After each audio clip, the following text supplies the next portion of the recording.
Y vamos entonces a la palabra del Señor en el Salmo, los Salmos 113.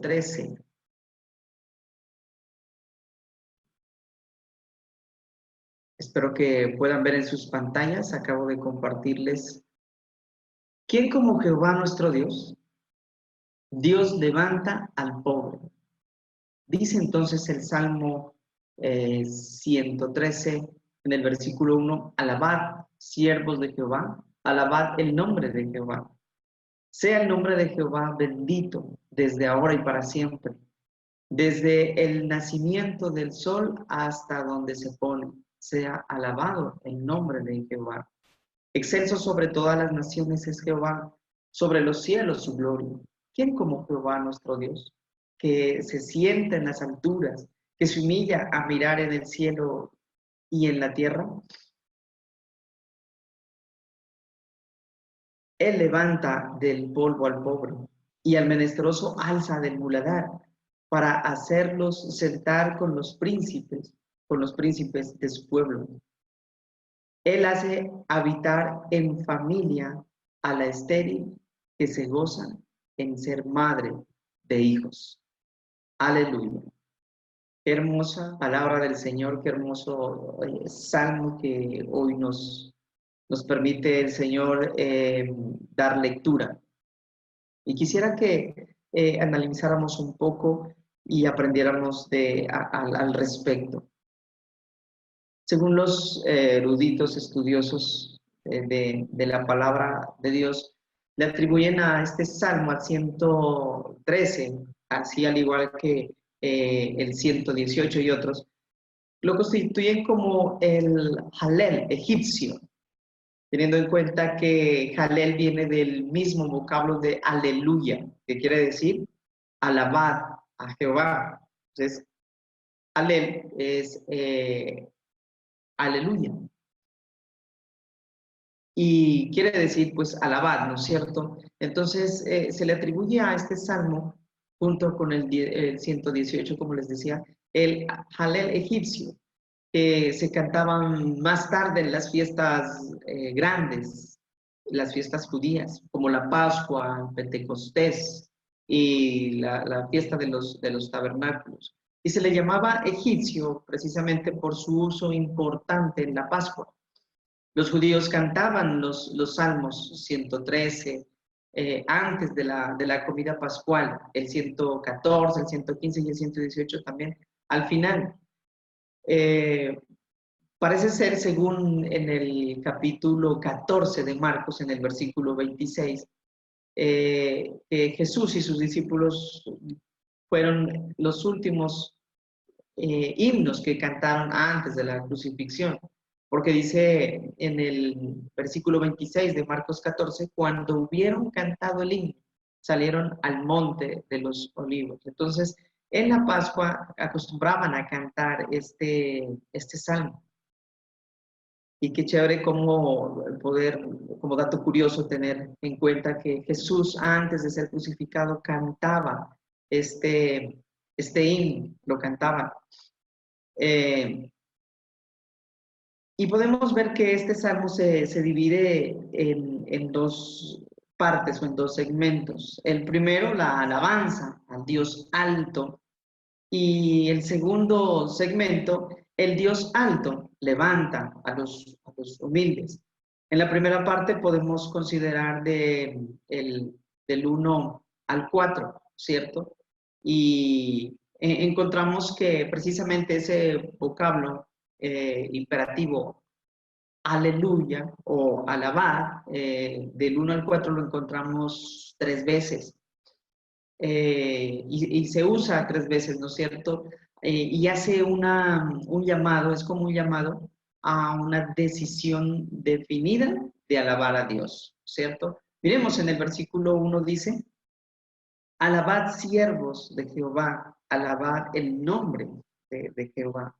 Sea el nombre de Jehová bendito desde ahora y para siempre, desde el nacimiento del sol hasta donde se pone, sea alabado el nombre del Señor. Mire, 3 veces alabado. Entonces, eh, cuando habla siervos, que dice alabad siervos de Jehová, puede ser un llamado especial a los que sirven en el templo, ¿no? Los líderes, los que tienen una tarea específica en el templo, en la iglesia. Pero para nosotros hoy, todo aquel que ha experimentado la salvación, la justificación por la fe en Jesús, pues ya se constituye un siervo de Dios, ¿no? Porque todo creyente es un siervo. Es ese privilegio que Dios nos ha dado al justificarnos por medio de su sangre preciosa. Y como privilegio, entonces nosotros debemos aceptar ese llamado. ¿Cuántos de nosotros estamos aceptando este privilegio de servirle al Señor? Y precisamente con alabanza. Recordemos, es bueno siempre recordar que la alabanza no solamente es el domingo a las 10 de la mañana en nuestros templos o en los sábados o en los días que tal vez nos reunamos en el templo o en la sede, en nuestras sedes. Alabar no es solamente eso, alabar es reconocer los atributos de Dios. Si bien es cierto, la mayoría de esos atributos tienen que ver con la forma de ser Dios para con nosotros. Entonces Él es bueno, es poderoso, es grande, es fuerte, misericordioso, Él es sanador, salvador, proveedor. Mira, toda cantidad de atributos preciosos que el Señor tiene y todos van encaminados en pro de su pueblo. Todo lo que Él es y hace es para satisfacer nuestras necesidades. Pero qué tristeza que muchos de nosotros hacemos caso omiso de este llamado. Aún en las reuniones, que son pocas a la semana, de reunirnos en nuestras sedes y en nuestros templos, no gustamos 100% de ese tiempo de alabanza, ahora sí, musical, ¿no? Donde le entregamos al corazón, donde le entregamos nuestro corazón al Señor, donde reconocemos quién es Él, lo bendecimos, lo adoramos, le exaltamos. Mucha gente hoy en día hace caso omiso a este llamado y prefieren llegar un poco más tarde, prefieren llegar, y a muchos he escuchado, no, puedo llegar a las 10:30, 10:40, cuando las reuniones son a las 10, porque todavía están en alabanza, todavía está en la música, y se ha tomado esta parte de la alabanza como el mientras tanto, el mientras llega la gente. Es como quien dice, voy a una fiesta y me colocan música ambiental mientras todos los invitados llegan, y realmente no debería ser así. Aquí dice, alabad siervos de Jehová. Si tú te consideras siervo por amor, porque Dios mandó a su Hijo para que padeciera todo lo que padeció para que nosotros pudiésemos ser libres. Si tú te consideras y aceptas ese sacrificio, deberías estar muy atento a este llamado. Ahora, eso con respecto a llamado a la alabanza en nuestras reuniones y en nuestras sedes. Pero alabar no es solamente de esa manera. La alabanza es un estilo de vida. La alabanza es precisamente ese reconocer quién es Dios. Y tú lo puedes reconocer en todas partes, a tiempo y fuera de tiempo, ¿cierto? Podemos ver otro aspecto aquí en estos 3 primeros versículos, cuando dice el nombre de Jehová, que también curiosamente se repite 3 veces. Dice, alabad, siervos de Jehová, alabad el nombre de Jehová. Luego en el 2 dice, sea el nombre de Jehová bendito, desde ahora y para siempre, desde el nacimiento del sol hasta donde se pone. Sea alabado el nombre de Jehová. Entonces, el nombre de Jehová se repite 3 veces en estos versículos. Y en el Antiguo Testamento, precisamente, nombre conlleva la esencia de la persona, su naturaleza y todo lo que Él es, todo lo que es. Y cuando nosotros vivimos y oramos en el nombre del Señor, estamos confesando nuestra confianza en todo lo que Él es. Entonces, mira, cuando nosotros tenemos una vida de oración, cuando nosotros tenemos un hábito de estar en la presencia de Dios. Estemos cocinando, estemos en la calle, estemos en el trabajo, estemos donde estemos. Tenemos ese hábito de pensar o de saber mejor que Dios está ahí en todas partes. Pues tenemos ese principio muy arraigado en nuestro corazón de la alabanza, del reconocimiento. Y si oramos en el nombre de Él, precisamente estamos reconociendo nuestra confianza en todo lo que Él es. Por eso es importante tener en cuenta eso.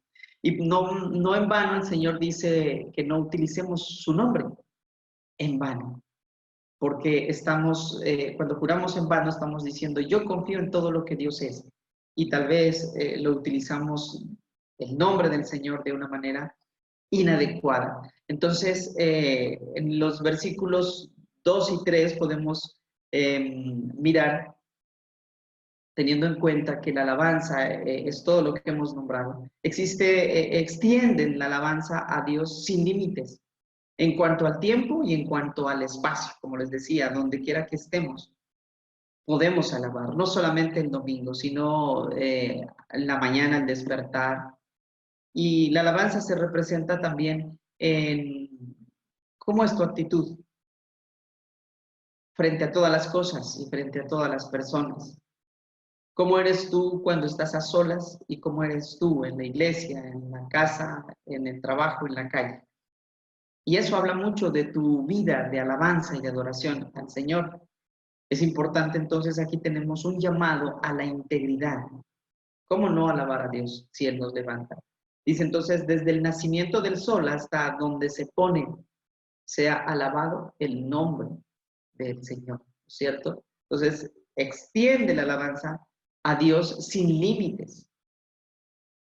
En cuanto al tiempo y en cuanto al espacio. Nuestro anhelo debe ser que Dios sea alabado en todo tiempo y en todo lugar. Esa es la invitación que nos está haciendo esta primera parte. Ahora, en el versículo 4 dice, excelso sobre todas las naciones es Jehová, sobre los cielos, su gloria. Destaca la grandeza de Dios sobre todas las naciones de toda la tierra. Y no solo eso, sino que sobre los cielos. Hoy sabemos más de cuán vastos son los cielos por todas las investigaciones científicas que ahora por la vía de Internet podemos conocer cuán grande, cuán inmenso es el universo, los cielos, ¿no es cierto? Entonces nuestro Dios es glorioso aún más allá de todas las galaxias que vemos con los mejores telescopios. Y aquí dice, excelso sobre todas las naciones es Jehová, y sobre los cielos su gloria. Hasta aquí la primera parte que decíamos, alabanza a Dios, todo lo que tiene que ver con alabanza, ¿cierto? Qué bueno que lo podamos tener en claro para cambiar nuestra actitud y ponerlo en práctica. Ahora, del verso 5 hasta el 9, dice la palabra del Señor, ¿quién como Jehová nuestro Dios que se siente en las alturas, que se humilla a mirar en el cielo y en la tierra? Y iniciamos nuestra segunda parte que decíamos, el Dios alto, que levanta a los humildes. Entonces, se humilla para mirar. Mire esta parte. ¿Quién como Jehová nuestro Dios que se sienta en las alturas, que se humilla para mirar tanto en el cielo y en la tierra? Esta es una figura. Sabemos pues que Dios está presente en todo lugar. Él es omnipresente. El salmista entonces con esta figura enseña con contraste, Dios es tan alto que aún estando en el cielo debe humillarse o se humilla para mirar lo que está allá en el cielo. Y también en la tierra. Y si se humilla para en el cielo, con mayor razón debemos reconocer que no escatimó el ser Dios o el ser igual a Dios como cosa para aferrarse, sino que se humilló a lo sumo y tomó forma de siervo, tomó forma de hombre, forma humana, forma como nosotros. Se hizo carne, dice la palabra, ¿no es cierto? Qué humillación tan grande siendo Dios y pasarse a ser un un siervo. Entonces, ¿cuánto más tuvo que humillarse para redimir al ser humano, convirtiéndose en carne, siendo uno como nosotros y estando entre la peor clase, podríamos decir, de gente en aquel entonces, y también ahora se humilla para rescatarnos porque está entre nosotros? Y en el 7 dice, Él levanta del polvo al pobre y al menesteroso alza del muladar. Si Dios se humilla, decíamos, para ayudar al ser humano, realmente no le interesa ganar el aplauso o los honores de los grandes en la tierra, más bien quiere alcanzar a los más pobres y los necesitados y levantarlos. Es una buena descripción del ministerio de Jesús y lo que debe ser el ministerio de la iglesia. Aquí tenemos entonces el Dios alto que levanta a los humildes, y es un llamado también a que nosotros, como parte del cuerpo de Cristo, que es la iglesia, sintamos ese llamado precisamente a levantar, a ser instrumentos para levantar del polvo al pobre y al menesteroso. Y cuando hablamos de pobre y menesteroso, no solamente estamos hablando literalmente al que padece necesidad física, hambre, vestido, techo, sino también al que está en el polvo espiritual, al que está en la basura espiritualmente hablando. Para hacerlo sentar, dice, con los príncipes de su pueblo. Él hace habitar en familia al estéril. Entonces, cuando hablamos de levantar del polvo y al menesteroso, es cierto, esta es una buena descripción del ministerio de Jesús y lo que nosotros como iglesia deberíamos hacer. Polvo es símbolo de una condición humilde y basura del abandono y la pobreza más profunda, hablando aún espiritualmente por sus condiciones de pecado, por su condición de maldad. Hay muchos allá afuera de las iglesias, de nuestros templos, que están padeciendo precisamente estas situaciones. Viven como en el polvo, viven como entre la basura, espiritualmente hablando. Aún teniendo mucha riqueza material, pueden estar viviendo entre el polvo y entre la basura, con adicciones, con situaciones que tratan de llevarlas por sus propias fuerzas, y están muy, muy necesitados de Dios. Por eso el llamado a mostrar ese carácter o esa descripción del ministerio de Jesús a través de nosotros como iglesia. Y termina diciendo en el versículo 9, Él hace habitar en familia a la estéril, que se goza en ser madre de hijos. Aleluya. Entonces, este versículo sobre todo, son citados en el Cántico de Ana también, ¿no? En el primer libro de Samuel, cuando dice, Él levanta del polvo al pobre y del muladar exalta al menesteroso para hacerle sentarse con príncipes y heredar un sitio de honor, ¿cierto? Ese es parte del Cántico de Ana, porque porque de Jehová son, dice, porque Jehová son las columnas de la tierra y Él afirmó sobre ellas el mundo. Recordemos cuando Ana suplicaba al Señor con llanto que quería que le dé un hijo. Entonces el salmista, al pensar en la experiencia de Ana, usa el ejemplo de mujer estéril. En las tradiciones y las leyes antiguas, la mujer sin niños no tenía una posición firme en la casa de su marido. Y otra parte que es citada, en otra parte de la Biblia que he citado esta porción precisamente es en el Magnificat, ¿no es cierto? Con el cántico de María. Entonces María dijo, engrandece mi alma al Señor y mi espíritu se regocija en Dios mi Salvador, porque ha mirado la bajeza de su sierva. O sea, aquí desde ahora me dirán bienaventurada todas las generaciones, porque me ha hecho grandes cosas el poderoso. Santo es su nombre y su misericordia es de generación en generación a los que le temen. Hizo proezas con su brazo, esparció a los soberbios en el pensamiento de sus corazones. Quitó de los tronos a los poderosos y exaltó a los humildes. A los hambrientos colmó de bienes y a los ricos envió, dice, y a los ricos envió, y a los ricos envió vacíos. Socorrió a Israel, su siervo, acordándose de la misericordia de la cual habló a nuestros padres, para con Abraham y su descendencia para siempre. Es el Magnificat, ¿no es cierto? Entonces María toma este mismo tema del cántico de Ana. Dios se humilló para levantar a los pobres seres humanos. Ahora el creyente en Cristo está sentado con Cristo en los lugares celestiales. Y debemos decir con el salmista, aleluya por eso.